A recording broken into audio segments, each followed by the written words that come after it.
नमस्कार दोस्तों। 56 episode समावर्तन audio visual magazine का आपके बीच लेकर के आया हूँ। संडे का दिन है। ठंड यहाँ पे अब महसूस हो रही है अहमदाबाद में। कल बाबा उज्जैन में बात कर रहे थे, दिल्ली बात कर रहे थे, बताया वहाँ पे बारिश गिरी है, बहुत ठंड गिरी है।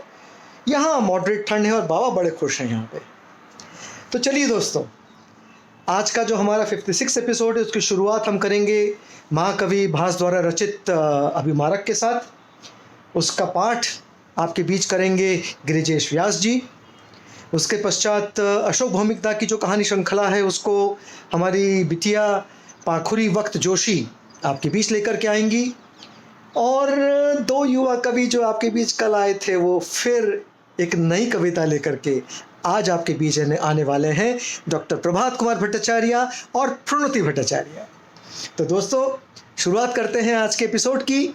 मैं आमंत्रण देता हूं हरदीप दायले जी को कि वो आएँ और रूपरेखा दें अभिमारक की, और गिरिजेश व्यास जी को कि वो अभिमारक का पाठ करें। समावर्तन ऑडियो विजुअल मैगजीन के सभी पाठकों को मेरा यानी हरदीप दायले का प्यार भरा नमस्कार। पिछले अंक में आपने सुना कि कैसे अभिमारक को राजकुमारी खुरंगी से प्रेम हो जाता है और राजकुमारी खुरंगी राजकुमार के ख्यालों में खोई रहती है। अभी उसे ये मालूम नहीं है कि अभिमारक भी एक राजकुमार है और वो शोभिर राज का पुत्र है। वही शोभिर राज जिससे राजकुमारी खुरंगी के पिता उनका विवाह करना चाहते हैं। कहानी अभी बहुत उलझी हुई है और आज इस कहानी का अंतिम भाग है। तो अब देखते हैं इस कहानी के अंत में क्या होता है। मैं आमंत्रित करता हूं श्री गिरिजेश व्यास जी को। नमस्कार। पिछले अंकों से हम भासकृत नाटक अभिमारक के नाट्यालेख का वाचन कर रहे हैं, जिसका कि हिंदी रूपांतरण और पुनर्रचना की है गुरुवर श्रद्धेय डॉक्टर प्रभात कुमार भट्टाचार्य ने। और अब आज इस अंक में नाटक अभिमारक का अंतिम अंक। आगे बढ़ते हैं।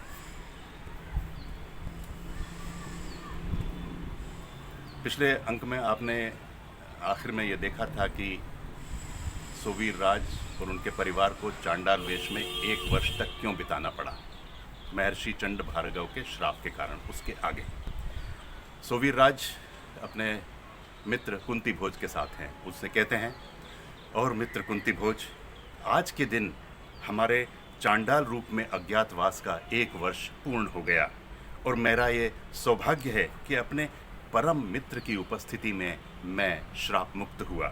कुंती भोज कहते हैं, अहो भाग्य मित्र, तुम पर विपत्ति आई और ईश्वर की कृपा से अब विपत्ति चली भी गई।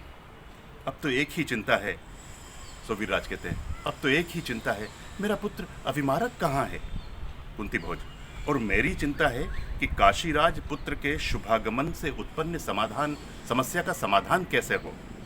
सूत्रधार और नटी का प्रवेश होता है। सोवीर राज और कुंती भोज अंधकार के कारण अदृश्य हो जाते हैं। सूत्रधार, देखा नटी, कैसी विकट समस्या उत्पन्न हुई है। नटी, इसका समाधान कैसे होगा। सूत्रधार, एक ही उपाय है। क्या। इस असाधारण समस्या के समाधान के लिए किसी असाधारण व्यक्ति का शुभागमन हो। कौन होगा ऐसा अलौकिक व्यक्तित्व। वीणा की झंकार के साथ देव ऋषि नारद प्रवेश करते हैं। दोनों कहते हैं, देव ऋषि नारद को हम प्रणाम करते हैं। नारद, नारायण नारायण, तुम दोनों का कल्याण हो। नटी, देव ऋषि नारद, आप इस विकट समस्या का समाधान करने पधारे हैं, आपका स्वागत है। सूत्रधार, देव ऋषि, आप वेदों के अध्ययन से ब्रह्मा को प्रसन्न और अपने गीत से भगवान विष्णु को रोमांचित करते हैं। नटी कहती है, लेकिन देव ऋषि, आप अपनी वीणा की झंकार के साथ साथ नाना उपायों से कलह भी तो बहुत उत्पन्न करते हैं।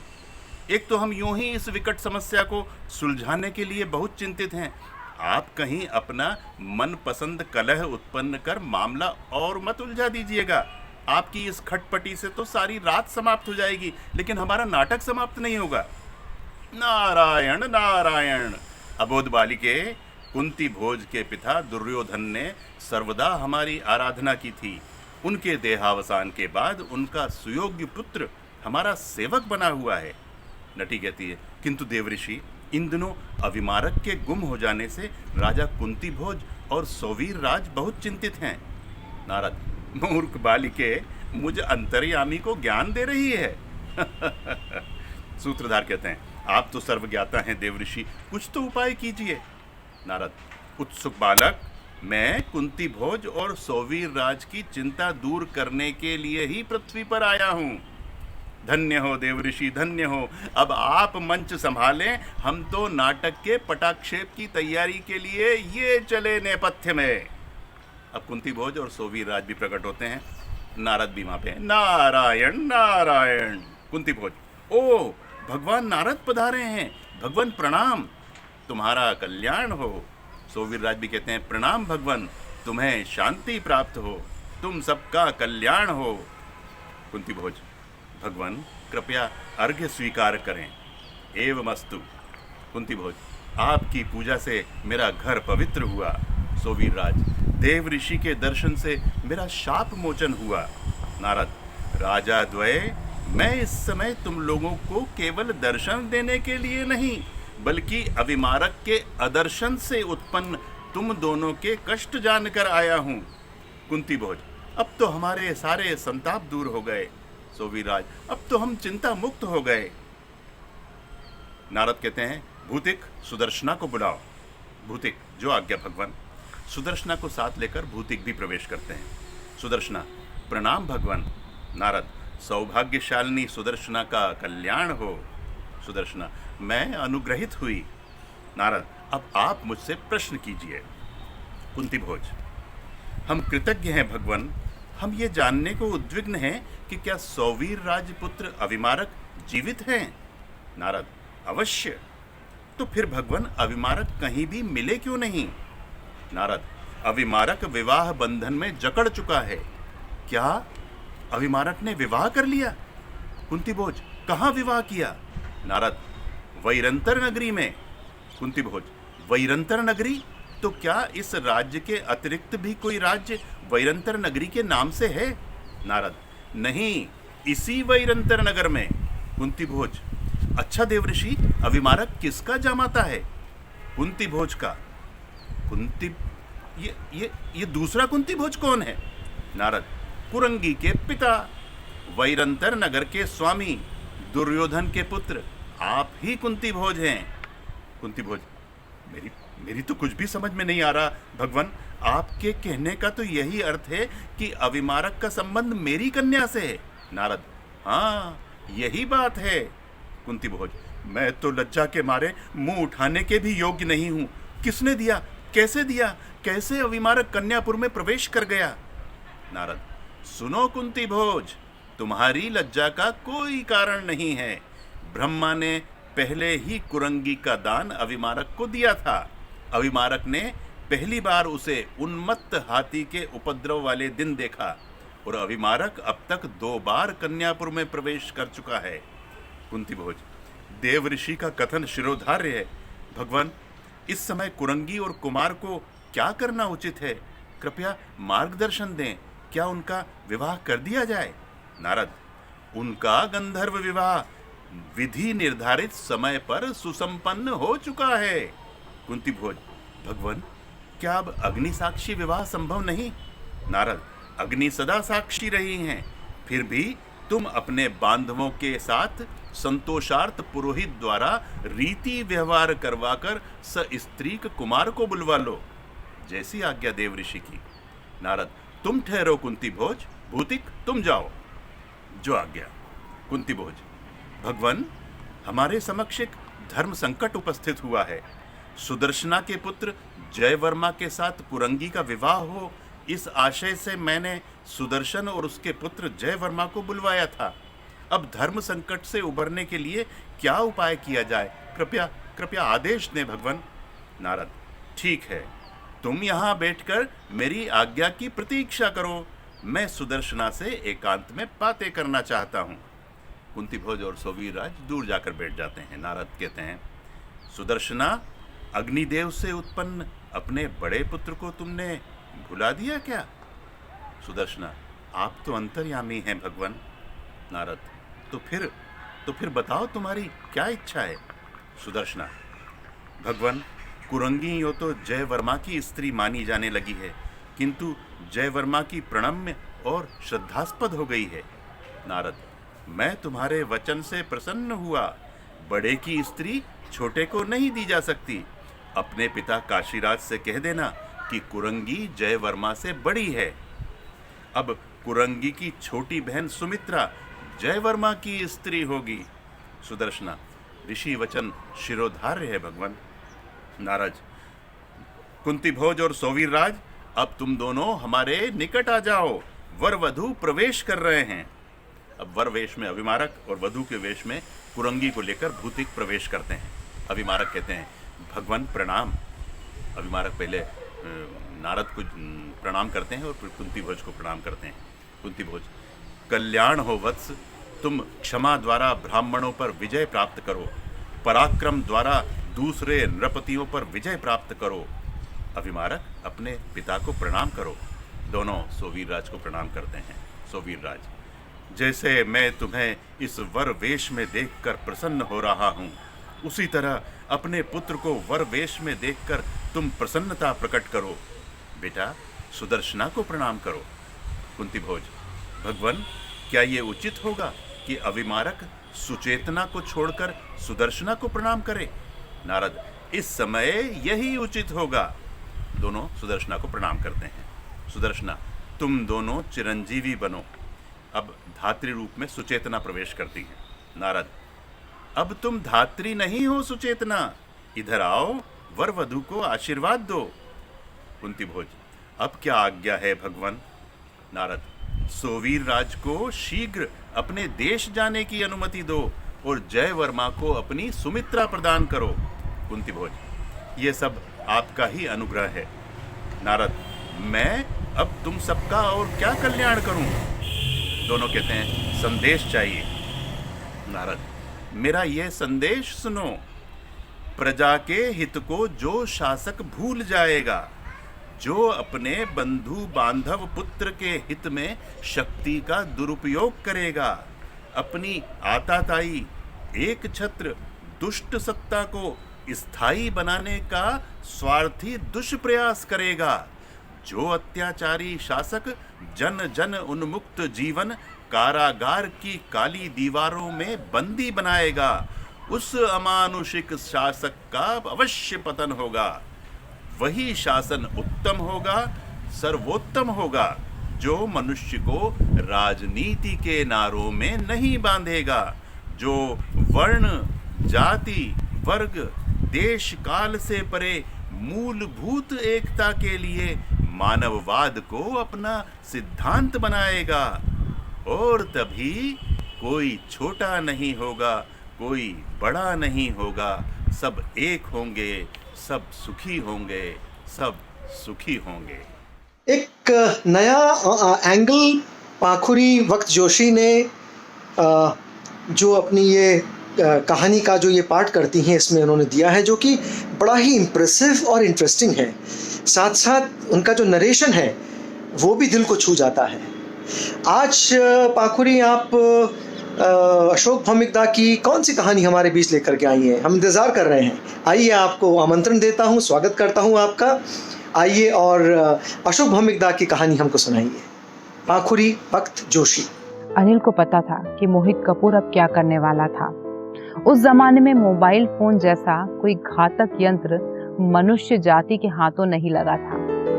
बच्चे के स्कूल में काम निपटाने के बाद अपनी पत्नी को घर छोड़कर मोहित को दफ्तर पहुंचने में अभी कुछ समय तो लगने ही वाला था।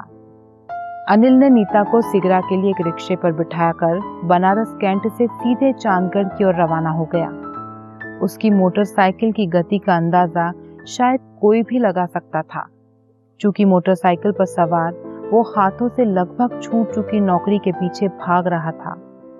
उस दिन बनारस से चांदगढ़ पहुंचने में शायद उसे 2 घंटे ही लगे थे। अनिल की कंपनी की दवाओं का स्टॉकिस्ट मॉडर्न मेडिकल्स था। कंपनी का स्टॉकिस्ट ही जिले में किसी रिप्रेजेंटेटिव का स्थायी पता हुआ करता था, जहां उसे रोज एक बार जाना ही होता था। जब तक मॉडर्न मेडिकल्स के मालिक मुरली बाबू अग्रवाल के पास मोहित कपूर का फोन जाता, बनारस से ही अनिल की मुरली बाबू से बात हो चुकी थी। लिहाजा जब मोहित कपूर ने मुरली बाबू से फोन पर 2-4 इधर उधर की बातों के बाद कहा कि अनिल आपके पास जब आएगा तो मुझे फोन करने को कहिएगा, मुरली बाबू अपना जवाब लिए तैयार बैठे थे। 60 पार कर चुके मुरली बाबू ने इसी मॉडर्न मेडिकल्स में बैठे 3-4 पीढ़ियों के मेडिकल रिप्रेजेंटेटिवों को देखा था। वे बोले, आज शायद अनिल बाबू नहीं आएंगे, क्योंकि अभी 11 साढ़े 11 बजे ही तो आए थे अपनी डाक लेने। मुझसे एक ऑर्डर भी ले गए हैं, फिर भी जरूरी हो तो उनके क्वार्टर में किसी को भेज सकता हूँ। कपूर साहब के हाथों से फोन का रिसीवर छूटने से बचा। क्या कहा आपने? 11 साढ़े 11 बजे अनिल आपके पास था? ये कैसे हो सकता है? मुरली बाबू अपनी आवाज में गहरी दुश्चिंता का भाव भरकर बोले, क्यों कपूर साहब, क्या हुआ?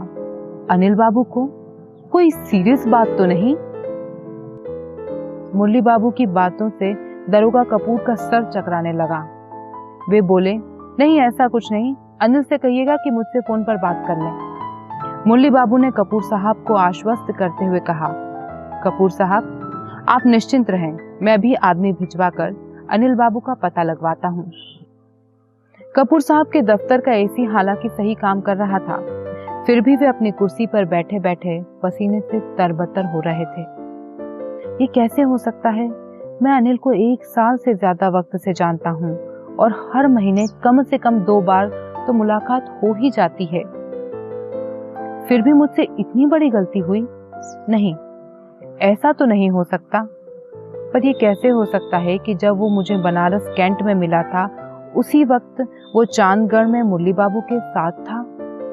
यूं ही उड़ती चिड़िया के पंख गिन लेने में अपनी महारत के लिए ख्यात कड़ियल मैनेजर मोहित कपूर जब अपने ही सवालों में उलझ रहे थे, तभी उन्हें उस उज्जड नौजवान की बातें भी याद आ गईं। ओए, अंग्रेजी में क्यों बकन लाग रहा है? मैं तेरे ते हिंदी में बोल रहा, सुन। तन्ने समझ ना आ रहा के मैं बहादुर सिंह और जय मेरी लुगाई सोनिया रही। अगर कोई अनिल थारे पीछे लेके भाग गयो तो थाने में रपट लिखवा ले। मन ने सुबह सुबह परेशान क्यों कर रहा साई? मोहित कपूर को बैठे बिठाए कोई इस कदर बेवकूफ बना जाए, इसे मान लेना उनसे तब भी संभव नहीं हो पा रहा था। तभी थोड़ी देर बाद मॉडर्न मेडिकल्स के मुरली बाबू का फोन आया। कपूर साहब लीजिए, अनिल बाबू से बात कीजिए। गुड आफ्टरनून बॉस, आपने याद किया सर? अनिल ने सविनय पूछा। अपनी आखिरी दांव चलते हुए दरोगा कपूर बोला, हाँ यार, आज आ जाओ। ओह श्योर सर, मैं आपके घर 8 साढ़े 8 तक पहुंच ही जाऊंगा। सी यू सर। इतना कहा उसने फोन रख दिया। अपने से 1/3 उम्र के अनिल के मासूम चेहरे को मुरली बाबू अचरज भरी आंखों से देखते रहे थे। अनिल जब चांदगढ़ से चलकर बनारस कपूर साहब के घर पहुंचा तब 8 बज रहे थे। कपूर साहब ने बिना वक्त गंवाए सीधा सा सवाल सीधे ढंग से पूछ लिया, ये बताओ कि ये सब तुमने कैसे मैनेज किया? सच सच बताओगे तो तुम्हारे अगेंस्ट में कोई एक्शन नहीं लूंगा, आई प्रॉमिस। मैनेज? क्या मैनेज सर? समझा नहीं, जरा एक्सप्लेन करेंगे सर? अनिल को कपूर साहब के सवाल का मानो सिर पैर कुछ भी समझ नहीं आ रहा था। पास बैठी मिसेस कपूर बोल पड़ी, फिर शुरू हो गए आप? क्या हुआ है आज आपको? कुछ तो डिसेंसी रखिए। खाने पर घर बुलाए मेहमान के साथ भी आप इस तरह बिहेव कर रहे हैं। फिर अनिल की ओर देखकर बोली, अनिल भाई, आज सुबह हम लोग कैंट के एक रेस्तरां में गए थे कॉफी पीने। वहां इन्हें कोई मिल गया, बिल्कुल आप जैसी शक्ल वाला। ये उसे आप मानकर न जाने क्या कह दिए। उस आदमी ने भी इन्हें उल्टा सीधा सुना दिया। अनिल अपने मासूम चेहरे पर जड़ी अचरज भरी दोनों आंखों से कपूर साहब की ओर देखते हुए पूछा, सर आप तो मुझे इतने दिनों से जानते हैं, आपसे ये भूल कैसे हुई? मिसेस कपूर को सुबह से कोई साथ नहीं मिला था। अनिल को साथ पाकर पति को खूब खरी खोटी सुनाती रही।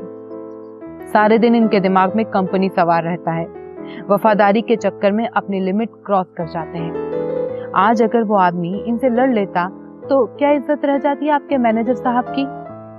सर आप तो मुझसे पूरी बात फोन पर भी कर सकते थे। मुझे आपने आज यहाँ खाने पर नहीं बुलाया है, वो तो मुझे समझ में आ ही रहा है।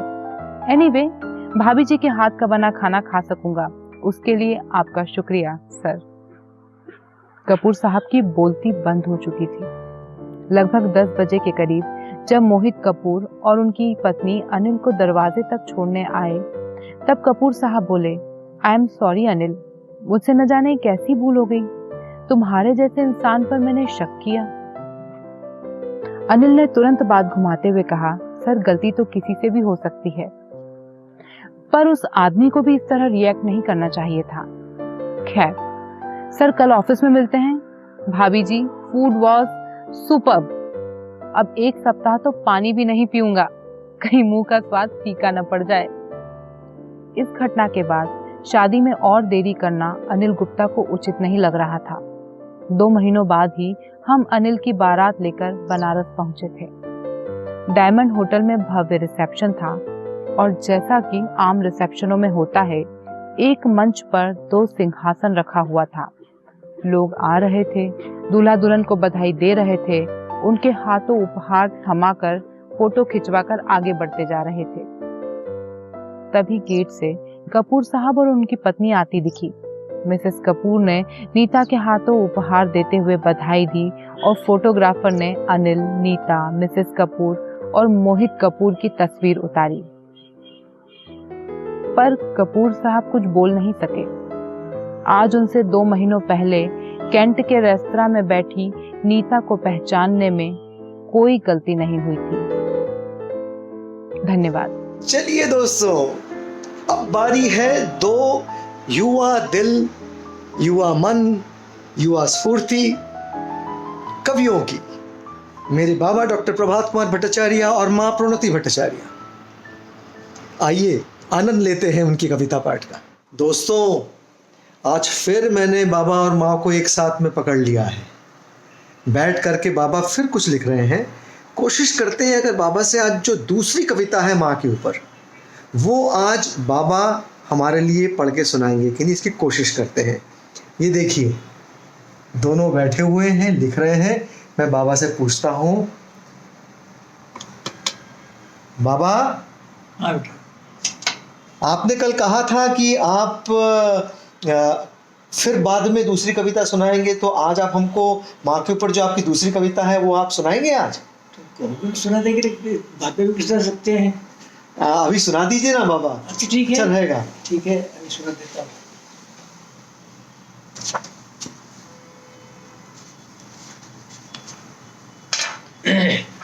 ये वही जो विरोधाभासी कविता थी माँ के बारे में। कविता है, मैंने भी सुनाई थी, तुम बिल्कुल नहीं बदली हो। हाँ, आज सुनाने जा रहा हूँ, कितनी बदल गई हो तुम। क्या बात है। चलिए हो जाएगा बाबा। ठीक है, ठीक है, थोड़ा देख लूँ मैं ठीक से।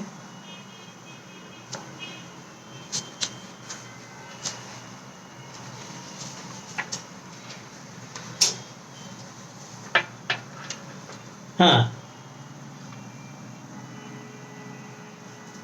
वयस के सोपान आरोह से उद्दीप्त चितवन के दीर्घ अभ्यास दृष्टि संपन्न, जिन्हें अपरक नहाते रहने की मेरी विवश आतुरता में बीत चुके हैं 4 दशाब्दियां तुम्हारे साथ। अरे अब तो 6 दशाब्दियां हो गई भाई। तो उससे जब आपने लिखी थी तब 4 शताब्दी पूरी हुई थी। दशाब्दी decades, okay, 10, okay। तुम्हारे साथ आज जब झांकता हूँ उसमें मेरी सुनैना, तब देखता हूँ चांदनी में नहाए एक प्रशांत गहरी, बहुत गहरी स्फटिक झील। इन नैनों के इंदु स्पर्श से मेरी शिराओं में उठती है तान, कभी ठुमरी, कभी चैती की विलंबित रहे। और फिर होती है आज भी श्वेत पाल उठाए हमारी वही नाव, जिसे खेने के लिए, चप्पू चलाने के लिए मिल गया है लगभग विराम। पंखा झलती सी हवाएं डोलायमान करती नाव को खेती चलती है। निहारते नहीं है हम एक दूसरे को, देखते हैं आकाश का तारक व्यापार। बोलने लगता हूँ मैं ब्रह्मांड की विराटता की बातें, तुम मौन सुनती, अचानक बोल पड़ती हो। अब मैं पढ़ती। अच्छा, ये बहुत दिनों से चिट्ठी नहीं आई बड़के की। परेशान होगी बहू, कुम्मी के दांत आ रहे हैं। अब प्रसिद्ध है। इसी झील की तत्स्पर्श गहराई में अपनी तरह से कौन उठते हैं तुम्हारे वे बाचाल नयन, जो नयन कम चितवन अधिक थे, जिनमें वर्षों पहले लोग ने लेता था समुद्र और थी दामिनी की चकाचौंध। इन नैनों के विद्युत स्पर्श से बास से झपटती थी हवा, मेरी शिराओं में रूठता था एक झंझावात। तब तो थी नई नवेली हमारी नाव, नहीं चाहिए था पाल, हवाओं के साथ चप्पू खेते चलने के समय स्वेद से दरपत हो जाते थे हम दोनों। फिर किंचित प्लान होती थी नाव, तब हवा के हवाले अपरग निहारता था मैं तुम्हारे मदालस नैनों को, मेरी सुनैना, और भूलने लगता था अनर्गल अपनी हिमालय योजनाएं की बातें। तुम मौन सुनती थी, तुम्हारे नैनों में उतर आता था सपना। सहसा मेरे बोलते अधरों को छुपाने का मनमत बंद पड़ती थी। जब टूटता था अद्वैत मौन हम दोनों का, तब बोल पड़ती थी, मैं कब बनूंगी माँ। क्या बता सकती हो तुम, कैसे हो गया ये रूपांतरण? सौदामिनी थी तुम कल, आज तो हो गई चांदनी। वाह वाह वाह वाह, मजा आ गया। अब बाबा हम ये उम्मीद करेंगे कि ये जो हम लोगों ने शुरुआत की है, इस श्रृंखला को हम आगे बढ़ाएंगे। आप नई कविताएं तैयार रखिएगा। मैं चाहूंगा कि आने वाले सप्ताहों में आप नई नई कविता माँ के साथ बैठ करके जरूर पढ़ें। लेकिन वो माँ पर हो जरूरी नहीं, कोई भी आपकी लिखी हुई कविता, ठीक है, जैसा जो आपको पसंद हो, जो आप सुनाना चाहें दर्शक मित्रों को, ठीक है। Thank you. आज के लिए दर्शक मित्रों इतना ही। अगले सप्ताह इंतजार करिएगा, बाबा को लेकर के, माँ को लेकर के, उनकी नई कविता को लेकर के फिर आपके बीच आऊंगा। नमस्कार दोस्तों। एक सच कहूं, मैं ये दिन कभी नहीं भूलूंगा। मेरे बाबा माँ मेरे साथ और बैठ कर के दोनों कविता पाठ कर रहे हैं और मैं उसे रिकॉर्ड कर रहा हूँ। ये एक अनोखा एक्सपीरियंस है जो मेरे दिल के बहुत करीब है, और सच बताऊँ तो थोड़ा सा इमोशनल हो जाता हूँ। मुझे उम्मीद है कि आपको बहुत पसंद आया होगा। कुछ कमेंट्स अच्छे लिख करके ज़रूर भेजिएगा, हमें अच्छा लगेगा। समावर्तन को अगर आपने अभी तक सब्सक्राइब नहीं किया है तो प्लीज़ कर लीजिएगा, बेल आइकन भी दबा दीजिएगा, मिस मत करिएगा। ये सारी चीज़ें आर्काइवल वैल्यू की हैं दोस्तों। आगे चल कर के आप कह सकेंगे कि मैंने समावर्तन का पहले से लेकर अभी तक का सारा अंक देखा है। प्लीज़ सब्सक्राइब करिए, और अगर आप कुछ लिखना चाहते हैं, कमेंट देना चाहते हैं तो एड्रेस जल्दी से नोट कर लीजिए। हमारा वेबसाइट है www.samavartan.com। हमारा ईमेल आईडी है samavartan145@gmail.com। यूट्यूब पर और फेसबुक पर तो आप हमें देखते रहते हैं। तो दोस्तों आज का 56 एपिसोड यहीं पूरा करता हूँ। उम्मीद करता हूँ कि आपका दिन बहुत अच्छा गुजरे। साथ साथ एक छोटी सी नसीहत, मास्क ज़रूर पहनिएगा, सोशल डिस्टेंसिंग रखिएगा। आप स्वस्थ रहें, खुशहाल रहें, खुश रहें, ऐसी हमारी अभ्यर्थना है। आज के लिए बस यहीं तक। नमस्कार।